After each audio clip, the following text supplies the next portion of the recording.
oyentes y en verdad a estas horas yo la introducción que puedo hacer, pues de lo único que me acuerdo y de lo único que estoy seguro es que me llaman espontáneo y que si me quitan la hispanidad me quitan la vida y si me quitan el español me dejan muda porque es la única lengua de comunicación eficiente, eficaz y maravillosa que tengo.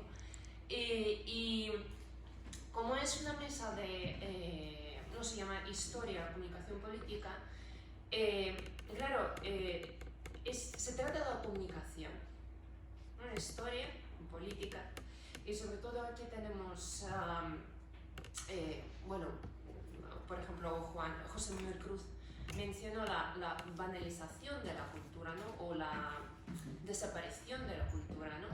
Y muchas veces vemos los medios como Instagram, YouTube, TikTok, todos estos medios los vemos como pues, parte del problema, ¿no? Parte del problema de esta falta de cultura. Pero aquí tenemos representantes de dos canales dedicados a la historia y precisamente son canales de comunicación sobre la historia.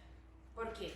Porque los estudios académicos muchas veces ya no comunican, muchas veces ocultan por una otra razón, por una otra ideología, por una otra cosa que, bueno, los intereses que tengan.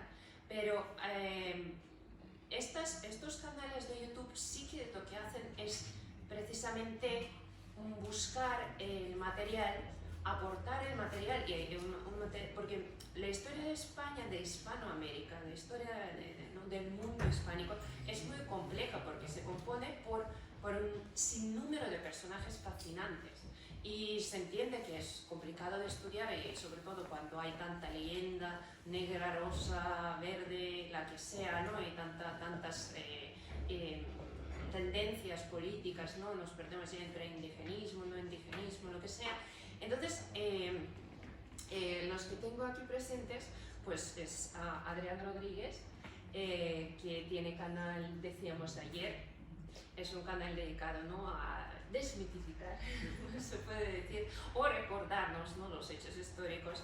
Emilio Acosta, Convenzuelo Provincial, y Ramón Emilio Mandá, que pues también va a hacer su aportación para esta mesa de historia y comunicación. Entonces, pues yo creo que sin más preludios, ya paso la palabra a Adrián. Así que... Bueno, yo... muchísimas gracias primero por la invitación. Yo el canal de YouTube, bueno, no soy historiador, obviamente soy informático, y el canal lo inicié tras la lectura de Imperiofobia, de Elvira Rocabarea, por el hecho de que era aficionado antes a la historia, pero me encontré en una historia que digo, ostras, esto no me lo han contado, o yo esto no lo sabía. Y me puse a buscar en redes sociales si había algún canal dedicado a contar estos hechos. No lo encontré y he dicho, pues voy a hacer uno. Voy a dedicarme a contar estos hechos y bueno, así poco a poco pues he ido haciendo pequeños vídeos de gestas, de personajes, y me he encontrado de repente una muy buena recepción. Y a partir de ahí fue cuando dije, quiero más. Y ahí fue cuando empecé a tratar de contactar con otros historiadores, otros divulgadores como Emilio, que colaboramos, para poder aportar aún más esos hechos. Lo bonito es la recepción que he tenido. He tenido de todo, como todos los que nos dedicamos a la divulgación tenemos nuestros haters, como aquellos que nos dedican con la guerra a muerte, nos piden que nos pase la guerra a muerte, pero también tenemos comentarios muy positivos y yo me quedo con uno que a mí jamás se me va a olvidar, de un seguidor que tengo, que es español, y que me dijo, muchísimas gracias por tu contenido, porque a mí me has hecho sentir orgulloso de ser español. Y que te lo diga un español a un argentino que está haciendo estos vídeos, con el mayor amor del mundo, porque dices, esto es vuestra historia, es también mi historia, es algo que te llega y que te da ánimos a seguir adelante. Y paso la palabra a Emilio, un quiero muy fuerte. Hola.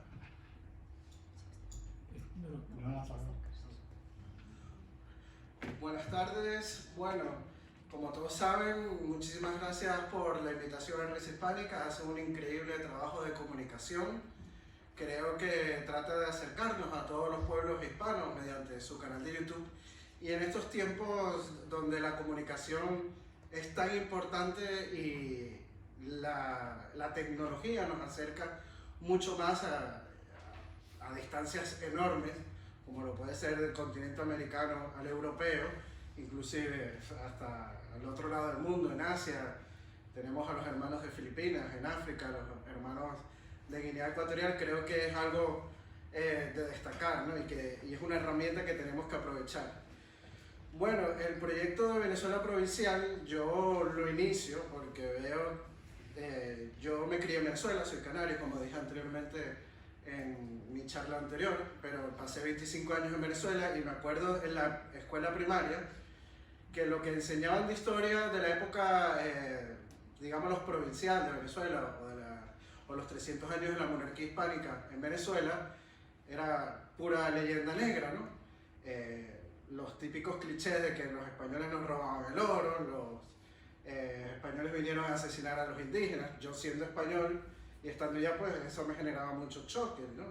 Un shock, por llamarlo de alguna manera.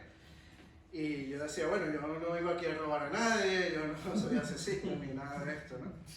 Y con el pasar de los años, mi padre, que él hizo el servicio militar de joven aquí en España, estuvo en el Sáhara Occidental, muchos canarios iban a hacer servicio militar en el Sáhara, y él siempre le gustaba la historia, ¿no? Como buen militar, los militares les suelen gustar mucho la historia y me inculcó eso desde pequeño, ¿no? Y fui leyendo los libros de mi padre tal, y fui descubriendo que las cosas no eran así. Y ya más grande, pues, empecé a descubrir, ¿no? Todo el legado de la monarquía hispánica durante 300 años en América. Y después estudié, hice un diplomado de Historia de España y Hispanoamérica y empecé a nutrirme, ¿no? de los archivos de India y de otros grandes archivos como puede ser el de Salamanca, etc. Y luego, pues, me pasó lo mismo que Adrián, ¿no? Me pongo a investigar en internet, veo que no hay muchos canales de divulgación histórica que cuenten esos 300 años de historia, porque cuentan las cosas malas en la historiografía oficial al otro lado del charco, pero hay un vacío, ¿no? O sea, ¿qué es lo que pasó durante esos 300 años? No se cuenta, la gente desconoce todo eso.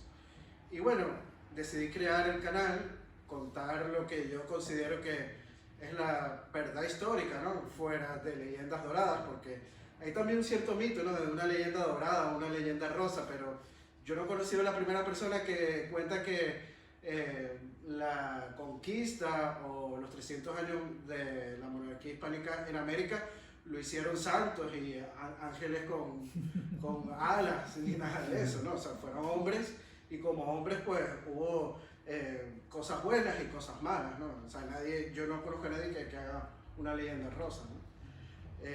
Y también hay que señalar que sí, existe la leyenda negra que fue creada por las potencias enemigas de España durante los 300 años de la monarquía hispánica, pero también a veces hay dentro de la leyenda negra, la tratamos de combatir, pero también caemos en cierta leyenda negra.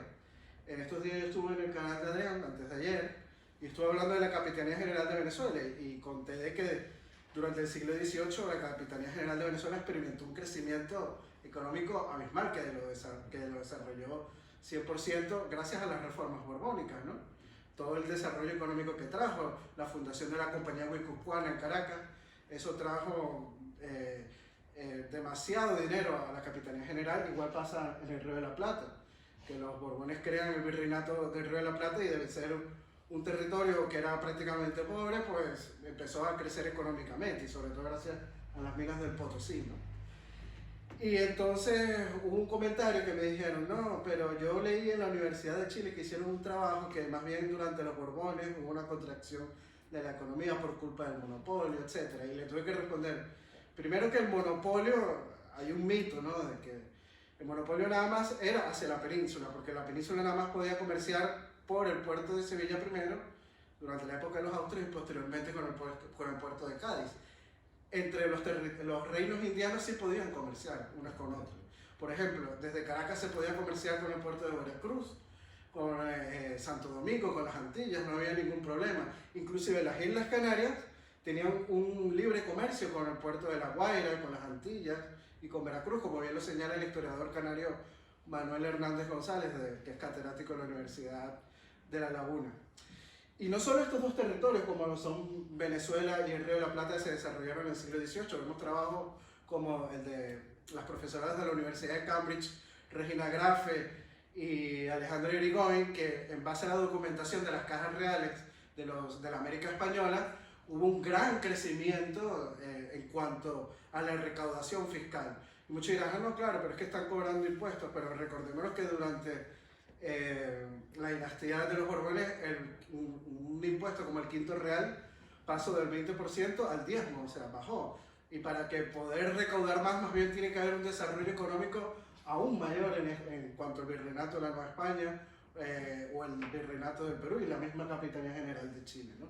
Entonces hay que también tratar de no caer en la leyenda negra dentro de la leyenda negra con esto de los Borbones. ¿Por qué sucede esto? Recordemos que la actual dinastía, el reinado de España es Borbón y la política contamina eso.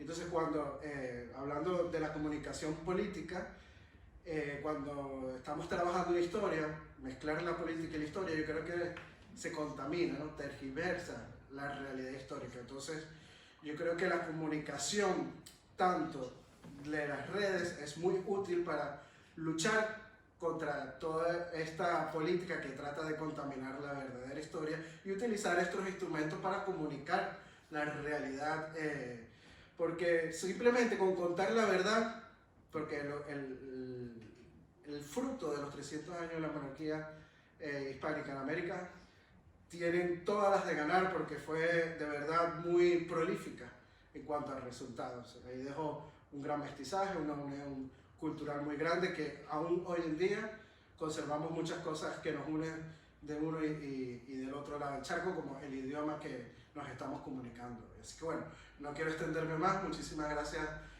por asistir el día de hoy y le paso la palabra aquí a la...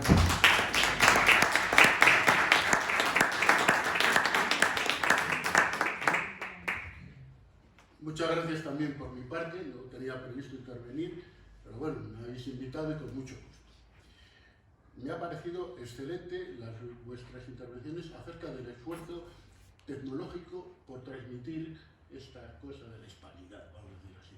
Es el vehículo tanto más importante que los libros que necesitamos para que finalmente cambie la mentalidad de los jóvenes, sobre todo de los jóvenes. Yo no sé si algún día cambiarán los textos históricos que estudian los estudiantes en Venezuela o en México, ojalá, o en España. Ojalá sea así. Pero en cualquier caso nos corresponde a nosotros, mientras los políticos hacen empresas comunes o facilitan la creación de empresas comunes, de proyectos culturales y conjuntos de los países que por ahí tendría que ir la hispanidad. Mientras tanto nosotros, que somos modestos, entre comillas, intelectuales, modestos profesores o gente que piensa un poco, sí que debiéramos ir creando un estado de conciencia que favoreciera el tránsito material de las cosas. Y en ese estado de conciencia estamos. Y yo creo que no es la principal misión, aunque es importante, solamente la defensiva frente a la leyenda negra, los mitos, es importante hacerlo. Yo creo que también es importante que divulguemos una propuesta cultural para una sociedad ya mundializada, que es el mundo en el que vivimos, desde la hispanidad. ¿Y dónde tenemos que nutrirlos para crear ese mensaje? En nuestra propia historia, porque tenemos una serie de elementos fundamentales de la cultura hispánica que son susceptibles de crear un mensaje atractivo y moderno en el mundo globalizado actual, en donde no solamente nosotros tengamos un conjunto de países, un puesto influyente, más o menos representativo, respetado, sino además aportemos algo a los ideales de la humanidad. Bueno, yo voy a centrar aquí, voy a referirme aquí a siete elementos que creo que serían importantes que en las transmisiones que hacemos en nuestros vídeos, en los vídeos que yo tengo que sumar a hacer, te lo digo ayer, también mi promesa hecha, o los que hagamos, algo modesto modo de ver, sería importante insistir, para dar a entender que no solo somos defensores de viejas glorias o que estamos aquí pidiendo no sé qué, que no se nos perdone la vida. No, no, vamos a atacar en el sentido que vamos a proponer. Vamos a ver. La idea fundamental de la hispanidad es la catolicidad, que no el catolicismo. La catolicidad como actitud y mentalidad universal, algo que es muy propio de la tradición española, como vamos a ver ahora, en muchos elementos. Insistir en la catolicidad es insistir en los ideales racionales de universalidad que hay en la cultura española, que hemos heredado y que debemos conocer y queremos transmitir. ¿Cuáles son los elementos de esta catolicidad? En primer lugar, el constante mestizaje. Esta es una cultura mestiza ya desde los godos, ya desde los griegos, de los romanos, pero sobre todo desde los musulmanes, desde la Edad Media. Esta es una sociedad mestiza que se mestizó en América porque estaba entrenada en el mestizaje. Aquí de Américo Castro y todo eso, lo han estudiado muy bien. Yo mismo, mi primer apellido es morisco, de los Manda, no es mandado, de los Manda. En fin, no voy a entretenerme en ello. Mi segundo es Gutiérrez, es el godo, Gaut, el hijo del godo, Gautier. Somos mestizos. Y como somos mestizos más que ningún otro país de Europa, fuimos los que mejor llevamos el mestizaje al Nuevo Mundo. Erasmo de Rotterdam no quiso venir a España cuando le invita al cardenal Cisneros a enseñar aquí a Alcalá de Henares, non placet Hispania. No me gusta España porque están muy mezclados los moros, los judíos y los cristianos. Bueno, ese es nuestro primer mensaje. Somos una cultura mestiza y el mestizaje no es simplemente una mezcla de razas, es una actitud mental, un modo de estar en el mundo, una actitud existencial. Concomitantemente con esto hay un segundo elemento, la hibridación, la mezcla constante con la heterodoxia, incluso cuando se lucha con ella. Todos hemos oído hablar de la historia de los heterodoxos españoles.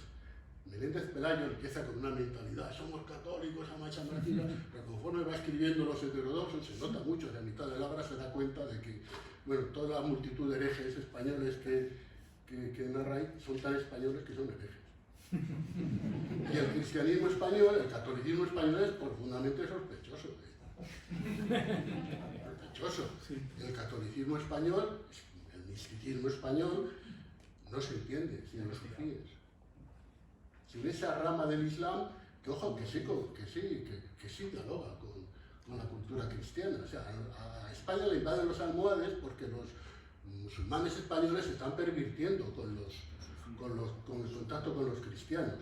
Y bueno, y llegan los cistercienses por el norte y determinadas reformas lateranenses a Castilla porque se sospecha que el rito mozárabe que tienen los castellanos y los españoles es sospechoso, hay que imponer el rito romano. Es decir, la historia de España es una historia de heterodoxias. Y no pasa nada, hemos sabido convivir con la heterodoxia, aunque sea para ir a palos detrás de ella. Bueno, pues vamos a reivindicar que sabemos ser heterodoxos y por eso no nos vamos ya a matar, como quizás en algún momento hemos hecho. Esta hibridación con la heterodoxia supone que, yo lo siento, lo he dicho antes, hay que dialogar también con el Islam. Por lo menos no con aquella parte del Islam que rechacen, con esa parte del Islam como la de Abu Abbas al-Mursi, Abu Abbas el murciano, que fue el que extendió el sufismo por todo el norte de África. Y si ustedes van a Alejandría verán que la principal mezquita de Alejandría está dedicada a un santón musulmán, patrón de los pescadores y marineros de Alejandría, que es Abu Abbas al-Mursi, que murió ajusticiado justamente por esa almohada. Ese era español, como lo era Averroes, que a punto estuvieron de matarlo también los propios musulmanes. Vamos a hablar de otros muchos, pero he puesto dos ejemplos. En tercer lugar, y concomitante también con esto, es una característica fundamental que debemos difundir de la cultura española, la búsqueda constante de soluciones o alternativas justnaturalistas tanto a la civilización como a la gobernanza de la sociedad. El justnaturalismo de la Escuela de Salamanca, y no solamente el justnaturalismo político, que abole la esclavitud, que declara, como se ha dicho antes, la igualdad de todos los súbditos del rey, sean negros, blancos, europeos o americanos. Ojo, hace 500 años, cuando nadie sospechaba de esto. Es también el naturalismo económico. Schumpeter es el que dice que la ciencia económica la inventan los españoles. La ciencia económica moderna la inventa pues, Mariana, Martín Azpilicueta, el doctor Navarro, la Escuela de Salamanca, el padre Mariana, he dicho, en fin, Molinos, por ejemplo. Esa teoría según la cual la economía a la hora de establecer cuáles son sus criterios de funcionamiento está más allá simplemente de la moralina y es una ciencia que tiene que ser calculada cuando el interés deja de ser interés usurero para ser interés racional de la evolución de la riqueza, que ahí empieza la economía moderna, es naturalismo, es llevar la justicia de la razón natural a la vida cotidiana, a la gobernanza, en este caso de la economía. Otro elemento más de esto que les estoy diciendo, que debemos propiciar, que debemos difundir como elemento propio de la cultura española que nos hace universales, que es el respeto que siempre hay en todas las, abunda siempre, vamos, predominante en la cultura española, el respeto del pathos, del padecimiento, del sentimiento individual, bueno, tanto en la adhesión a determinadas doctrinas como en la crítica a las mismas. Este apasionamiento, que puede ser furia o puede ser arrepentimiento, puede ser sentimentalismo de los españoles, puede tener sus expresiones mejores o peores, pero en cualquier caso es una riqueza, porque hace que la cultura, incluso la cultura racionalista, la lógica, el pensamiento más deductivo, sea vivo, sea expresión de conciencia, de modos de estar en el mundo, no simplemente de la frialdad de la deducción lógica. Y hemos llevado alma a la cultura grecolatina nosotros. Un alma que hace que, bueno, pues el individuo sea más importante que la masa, que el gobierno, que el rey, que los propios sistemas. Y un sistema donde los individuos no son felices no vale para nada, por mucho que lo haya hecho Hegel, o que lo haya construido Marx, o que lo haya construido Adam Smith. Cuando tenemos que reivindicar cosas del pasado español en el siglo XVIII, porque eran felices los pueblos americanos, como dice que se llama Humboldt, mucho más felices en México que en Berlín, que en San Petersburgo, es porque eran una manera de entender la vida en la cual el padecimiento, el sentimiento, no era algo menor, estaba más allá del sistema. El individuo tenía su valor, eso era humanismo. Otro elemento importante que pienso que debiéramos difundir es, como un valor de nuestra cultura, el recurso constante a la praxis estética, sobre todo literaria, en la poesía, en el ensayo, en la pintura, en la música, a la praxis en el sentido más tradicional, más marcial incluso del término, la praxis estética como elemento ideal para establecer o transmitir tanto el pensamiento abstracto, el pensamiento lógico, el pensamiento político, el pensamiento moral, como el sentimiento místico. Y en eso hemos creado géneros literarios, por ejemplo, yo soy profesor de filosofía, a la hora de expresar la filosofía, que se han tenido por menores. ¿Cómo menores? Que es menos... Ortega y Gasset, en la Facultad de Filosofía de Madrid, actualmente, algún profesor lo considera que eso era mero periodismo, mero ensayismo. Bueno, pues es que a lo mejor el ser ensayo, el hacer poesía es muy importante para que la filosofía tenga sentido, tenga pathos, tenga valor, experiencia individual. Podríamos entretenernos mucho de esto, pero quiero ser sintético para no aburrirles y no abusar. Un penúltimo elemento sería que teníamos que defender como propuesta nuestra para vivificar la cultura del mundo contemporáneo es nuestra tendencia al ascetismo. Sí, tanto en la expresión del dolor como en la expresión del gozo, al ascetismo, si queréis, al estoicismo, este estoicismo hispánico. Este saber vivir, saber gozar, saber sufrir, tanto en el apasionamiento como en la vehemencia, tanto en la proliferación del barroco como en el horror del barroco. Y eso pues son cosas que están presentes en el arte español. Eso están presentes en lo mejor que luego acaban admirando de la cultura hispánica, quienes la han ponderado más allá de los países hispánicos, ¿no? Ese es un valor que debemos defender. Y por último, pues habrá que en España no ha habido ciencia, es una mentira. Que no ha habido ilustración, es una mentira. Ha habido ilustración y ha habido ciencia en el siglo XVIII, qué sé yo, Antes decía que no había utopías ilustradas en España, ya vamos por 20 y tantas. ¿Vale? Que no había ciencia y técnica en España. Pregúnteselo a Jorge Juan, pregúnteselo a las construcciones, a los médicos, el médicus hispaniano, famoso. Mire, esto es un mito que se ha creado sobre todo desde la propaganda inglesa francesa para quitarnos el negocio de América directamente.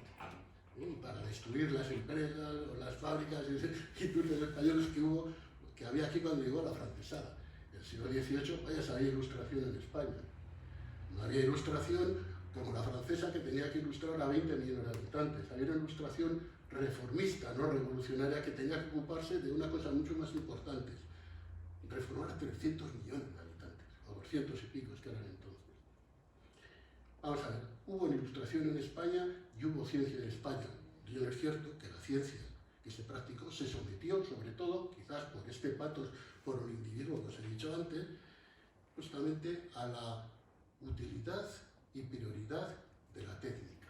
Hay que hacer aquella ciencia que se necesita para construir acueductos, para hacer ciudades, hacer hospitales, para crear tratados de medicina o para, en fin, para construir puentes o ciudades. Y si no se hace más es porque a veces no se puede, la guerra no lo permite, porque estamos con los recursos limitados, pero vaya ciencia. Este debate de la ciencia, en el que al final, en fin, yo creo que Ortega fue absolutamente injusto con Menéndez Pelayo. La ciencia española de Menéndez Pelayo es una obra que deja claro justamente que con todas las dificultades que pudo tener un país, con los muchos problemas que tenía España, que era un país universal, nunca dejó de haber ciencia. Nunca dejó de haber ciencia. Y los problemas que pudo haber aquí, pues a lo mejor no eran menos que los que había en otros países. De todas maneras hay que ver para qué queremos ciencia, si para dejar 5 millones de muertos por toda Europa, como hacía Napoleón, o para defenderse de ellos. En fin, con esto acabo ya. ¿Qué es, resumiendo de todo esto, qué es lo principal que queremos nosotros desde el punto de vista del esquema intelectual con el cual deberíamos nosotros propiciar una idea de la cultura española apta para el mundo actual? Estaríamos aquí en un problema, en un debate acerca de la dialéctica, en fin, inacabada, en fin, Agapito sabe muchas cosas de estas y podríamos hablar, pero yo lo resumiría en la constante subversión que ha habido en la cultura española entre el idealismo y el realismo, subversión mutua, entre Don Quijote y Sancho Panza. Y eso es individualidad, eso es patos, y eso, en fin y al cabo, es un modo de estar en el mundo absolutamente universal. Tenemos un ejemplo estupendo que se estudia poco, que es la Escuela Universalista Española del siglo XVIII. Hablo de, qué sé yo, de Juan Andrés, de Lorenzo Herbás y Panduro, de Ximeno. Ahora que se habla tanto de universalismo, o de bueno, pues, la mundialización, veamos qué escribieron, qué dijeron estos jesuitas expulsos, la mayoría de ellos, sobre estas cosas. Todavía podrían enseñarnos mucho para el mundo actual. Y perdonar este discurso que es improvisado.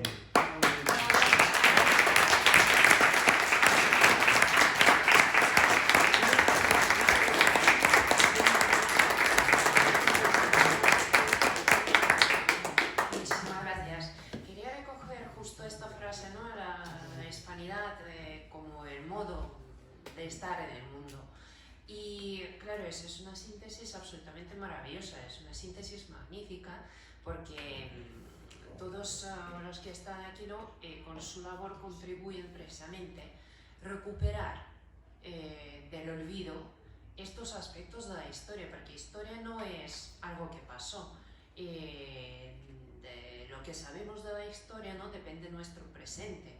Y como yo algún día mencioné, Jorge lo sabe bien, que creo que el problema de España, de Hispanoamérica, es un problema, no es un problema histórico, es un problema ontológico de aquí a ahora.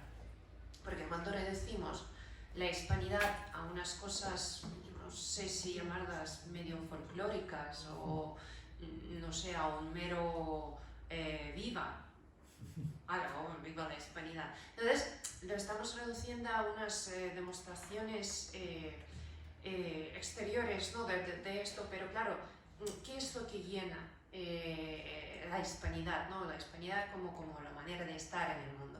Y precisamente esta recuperación de los hechos, de las batallas, ¿no? de la ciencia, ¿no? Porque también muchísimos, es que la medicina, qué salto ha dado, cómo ha desarrollado cuando viajó un médico de Felipe II, precisamente por el lugar donde nos encontramos, ¿no?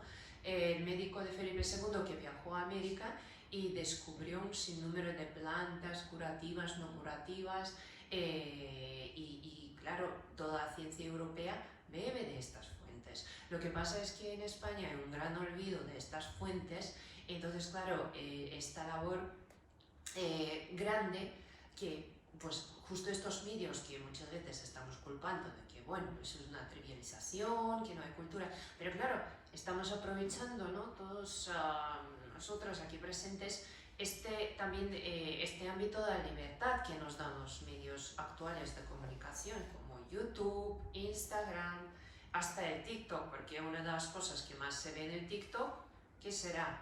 ¿Shakira? No. El Museo del Prado. El bailecito de Shakira queda aparte, eso ya es el tercer, cuarto lugar. Eso es curiosísimo, ¿no? Porque estos medios los tratan como algo, pues ahí, secundario, no entro en eso porque no aporta nada. Pues depende por dónde se entra, por qué puerta o por qué ventana, ¿no? Entonces, y la pregunta, quería preguntarles precisamente, ¿cómo ves? Es decir, ver la hispanidad no solamente como algo, no, recuperar este pasado, recuperar hechos, pero claro, transformar todo esto, yo creo que es una, quisiera saber vuestra opinión, ¿no? de esta aportación que estáis realizando precisamente a este modo de sentir, estar y aportar, ¿no? a la hispanidad de manera, por así decir, ontológica. Sobre todo, ¿no? Tanto en España como en Hispanoamérica, muchas veces uno se siente, ¿no? como hispano, latino y no sé, con toda la historia negra de la leyenda negra de la crueldad que hay detrás, ¿no? Es decir, que creo que ya es el momento de revertir, ¿no? Olvidarse de esta leyenda negra y de verdad llenar de este contenido este vacío ontológico, o más bien sustituir, ¿no? esta mentira leyenda negresca que la verdad es que oprime esta razón vital hispánica que hay. Bueno, yo creo que coincido en que tal vez se infravalora estos YouTube, TikTok, estas redes sociales, pero la verdad es que cada vez tiene más impacto. O sea, no solo tal vez en generaciones de mis padres, sino de la nuestra y las siguientes, consumen más redes sociales que posiblemente televisión o los medios tradicionales. Por tanto, la labor que estamos haciendo hoy, posiblemente los frutos se vean dentro de unos años todavía. Habrá que esperar un poco.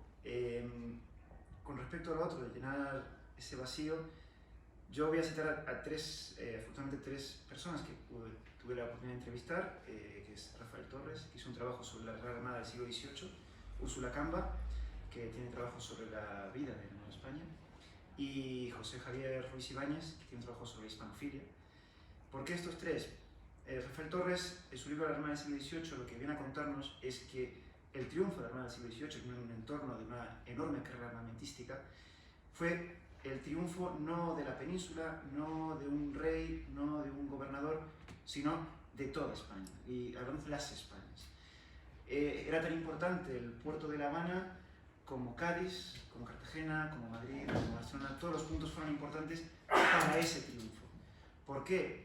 Porque, por ejemplo, una anécdota que a mí me quedó muy grabada a fuego es la Real Armada en sus diferentes apostaderos necesitaba vías distintas, pues hicieron estudios gastronómicos para ver cómo sustituir para que los marineros tuvieran siempre el aporte de proteínas y de los alimentos que necesitaran, porque claro, no es lo mismo Cádiz que la comida que hay en Cuba, que la comida que hay en México, la comida que hay en Buenos Aires. Y una de las principales proveedores de bizcocho en Buenos Aires era una asociación de viudas que proveía de bizcocho a la Armada. Sin esas viudas, posiblemente ahí no habría pan. Lo mismo se puede decir en los diferentes puntos de España. Entonces fue una labor conjunta Y tal vez muchas veces de lo que pecamos los hispanos de ambos lados del charco es que siempre buscamos ese héroe, ¿no?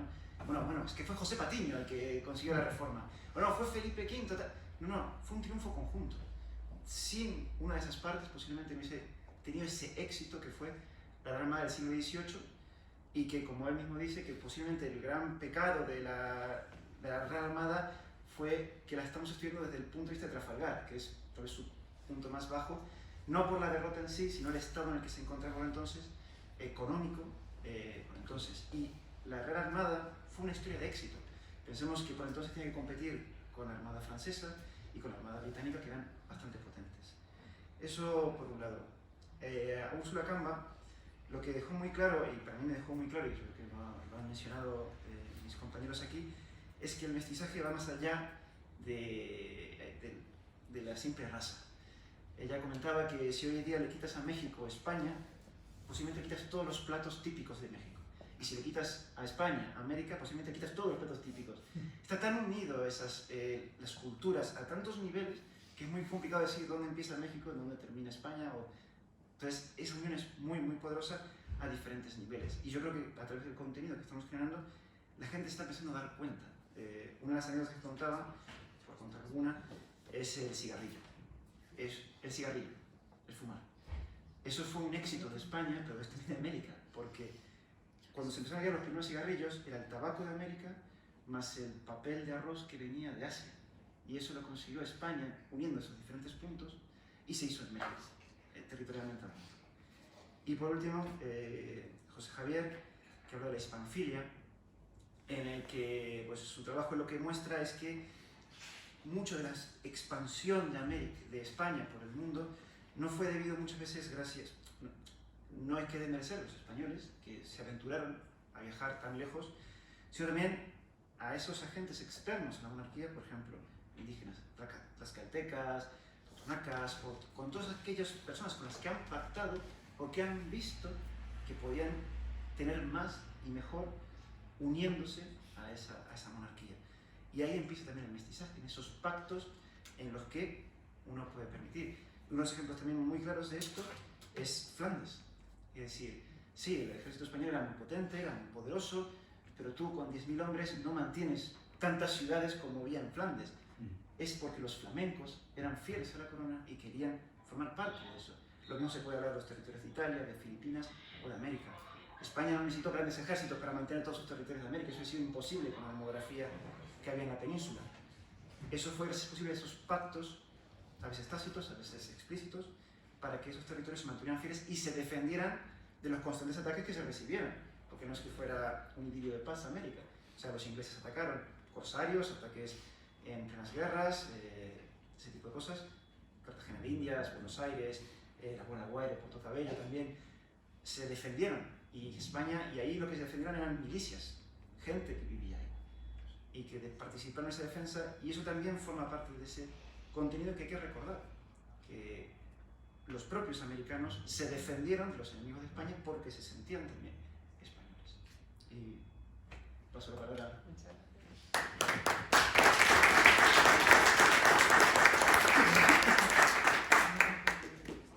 Bueno, como dice Inés, ¿no? Todas estas tecnologías modernas son importantes, ¿no? Para poder llevar todo el legado que dejó España durante 300 años de la monarquía hispánica en América y en Asia y en África, ¿no? Está YouTube, TikTok, Facebook, que son herramientas que tenemos que darle importancia porque, como dije en mi primera intervención, llegan a todos los rincones del mundo, ¿no? Y como dice el profesor, ex profesor de la Universidad Simón Bolívar de Caracas y ahora profesor de la Universidad de Málaga, Carlos Leáñez, ¿no? Debemos de aprovechar esta tecnología. Imaginémonos que en la Plaza Mayor de Madrid pongamos una computadora que la gente pueda, o un ordenador, mejor dicho, lo dije en español americano, un ordenador que podamos utilizar, ¿no? Y cualquier persona que llegue ahí y cuente todas esas cosas que nos unen, ¿no? A los pueblos hispanos, y que ese ordenador esté conectado a otro ordenador en la Plaza del Zócalo en Ciudad de México, compartiendo la misma información en tiempo real. y multiplicarlo a todas las plazas mayores de Hispanoamérica, a la Plaza Mayor de Buenos Aires, a la Plaza Bolívar de Caracas, aunque se llame Bolívar no estoy muy de acuerdo con ello, pero eso es otra historia, ¿no? Y tenemos que aprovechar esas herramientas para llevar el mensaje de qué nos une. Como bien dice Adrián, la hispanidad es eso, y como dijo el compañero aquí al lado, la hispanidad es eso, el mestizaje, ¿no? Todas esas culturas que vinieron de distintas partes del globo, de Europa, de América, de África, de Asia, etcétera, que construyeron algo que es la hispanidad actual que vivimos. Muchos hispanoamericanos cuando viajan, muchos españoles cuando viajan a uno y al otro lado del charco, por lo menos se consigue que todos comen arroz con leche. Y entonces dicen, no, el arroz con leche es de Colombia, es de Perú, o es de Andalucía, o es de Canarias, todos comemos arroz con leche, y eso es algo que viene de ese intercambio cultural, ¿no? Y así muchísimas otras cosas, como dije en mi primera intervención de la tarde, la tortilla tiene patata, el gazpacho tiene tomate y muchas otras comidas, como dijo Adrián, ¿no? La comida mexicana está llena de elementos que vinieron de Europa, ¿no? El taco tiene carne vacuna que trajeron desde Europa, u otros elementos que identificamos como típicamente de un país, como pueden ser los caballos Mustang, ¿no? De Estados Unidos, ¿no? Eso es típicamente americano, pero el Mustang es descendiente de esos caballos mesteños de Andalucía, ¿no? Que fueron llegando y se asilvestraron y se convirtieron en esos caballos tan musculosos, ¿no? En la geografía del oeste americano. Y el mismo cowboy, ¿no? Que es el vaquero que proviene de Andalucía. Entonces son muchas mezclas que han ideado y transformado esta cultura tan rica que tenemos, porque es una cultura única que no nos damos cuenta, pero que muchos otros países no tienen esa diversidad cultural que tenemos los hispanos, porque inclusive en la misma península o en la misma España, incluyendo las islas, hay mucha diversidad, ¿no? Y ya cuando incluimos el continente americano o Asia o África, pues es mucho mayor, ¿no? Y tenemos que aprovechar eso,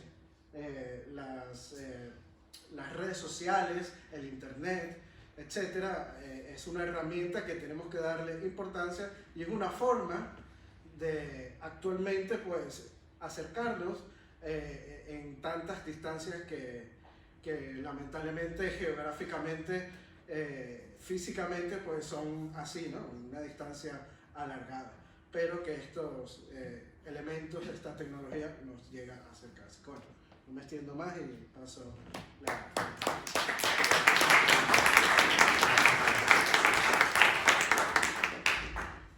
Voy a tratar de responder un poco a lo que has planteado, Inés, que me parece muy interesante. Bueno, en primer lugar, a mí me parece, lo he dicho al principio, lo vuelvo a repetir, un acierto el recurso a las redes, a las nuevas tecnologías.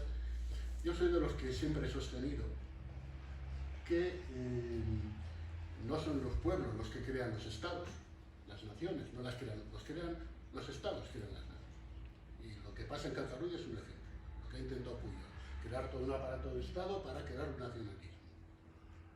En América pasó exactamente igual, es decir, se crean las naciones actuales de América a partir de que se crean aparatos estatales con los diferentes grupos de criollos que lograban una determinada. Quizás con las nuevas tecnologías tenemos una oportunidad en la historia de que sea al revés, dada la facilidad de intercomunicación, es de que crear un estado de opinión, fruto de esa intercomunicación general, se cree finalmente una demanda de crear estados, organizaciones de vida pública, que no tienen por qué ser crear fronteras nuevas, ni aparatos, ni no, puede ser sentimiento de estar en una comunidad políticamente articulada que sin destruir las identidades propias de cada cual sea un ejemplo de interacción económica, de cooperación industrial, de, por supuesto, de comunicación cultural, de pacificación de vida civil, de creación de clases medias, que es lo que nos falta en los pueblos hispanoamericanos. Según esto, yo lo que pediría es que en esas vuestras utilizaciones de la red ejemplar, no hablar y de recuperar y de defender el imperio español, que no se trata de eso, de defender la identidad de los pueblos americanos, hispanoamericanos. Entre ellos, uno más, una provincia más, vamos a decirlo así, España. ¿Me explico? Sí, sí, perfecto. Uno más, España, creo que se ha dicho esta mañana, eso es muy importante, para no generar aquí la falsa acusación que se puede dar desde el izquierdismo a veces estúpido de que es todo un neoimperialista y tal, una bobada como un piano. Aquí no se trata de crear neoimperialismo ni un sistema de dominación, sino sociedades universales de convivencia, igual que está el mundo asiático, el mundo chino, tal, el mundo anglosajón, el mundo hispánico, y además con unas posibilidades de vivir en paz como se vivió por lo general durante 300 años que no tienen otras partes del mundo, y de cooperación económica y cultural. No se trata de defender hegemonías de ningún tipo, ni imperio español de ningún tipo. Se trata de defender un modo, como he dicho antes, de estar en el mundo. Cuando uno entra en los Estados Unidos, antes lo he comentado alguna vez, dicen que, ¿cuál es su nacionalidad? Español. No, entonces español europeo, que son más productivos, no son como estos espaldas mojadas que cruzan. Algunos dicen, no, Spanish. Sí. No tratamos de establecer aquí una hegemonía, sino una comunidad. Bueno, a partir de ahí yo no sé si nuestros gobernantes algún día serán capaces, el López Obrador o el de turno o el Arce de Bolivia, que tienen más contrato de turno, o el nuestro, el Pedro Sánchez, el que fuere, de darse cuenta de que más allá de nacionalismos, de personalismos, de que nuestra patria es algo más grande que ese Estado que pisamos con nuestros pies, ¿no? Patria en el sentido orteguiano, no el sitio. A Ortega dice que no le gustaba el término nación, que es donde nace, uno recibe una herencia y tal. Está bien eso, claro. Le gustaba más el término patria, que es el término en donde somos padres, el sitio en donde somos padres. Vale, podría ser también la tierra de nuestros padres. Me gusta esta acepción orteguiana, en donde tenemos proyectos, tenemos hijos, nos casamos, aumentamos nuestras referencias y suprimimos, por tanto, fronteras innecesarias.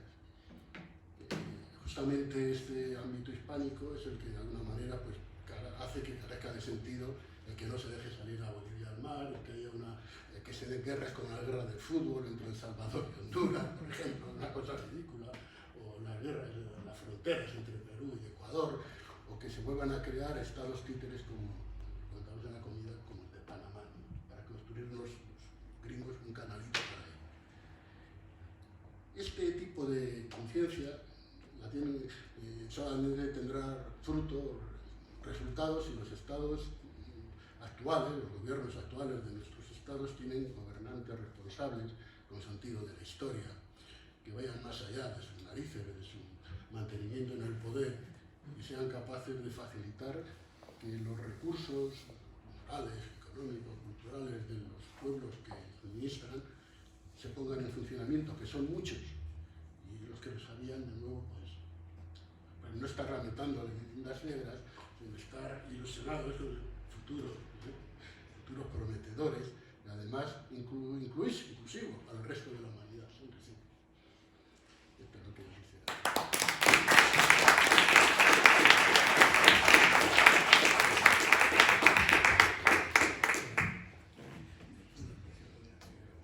Bueno, yo creo que vamos a cerrar esta mesa redonda de la tarde con esta noción de la hispanidad como la voluntad de serlo, ¿no? Y esta voluntad se expresa pues sencillamente en la aportación que cada uno puede hacer. Bueno, aquí, mejor dicho, mejor que en ningún otro sitio, estamos entre los colaboradores que están colaborando, ¿no? Por ejemplo, Adrián, Emilio, Ramón Emilio Mandado, todos los que están aquí frente a mi sala, que el público no se ve, pero sí, en nuestro canal hay casi 300 vídeos, ahí están todos, porque nuestros colaboradores precisamente, ¿qué es lo que reflejan cuando nos mandan sus vídeos?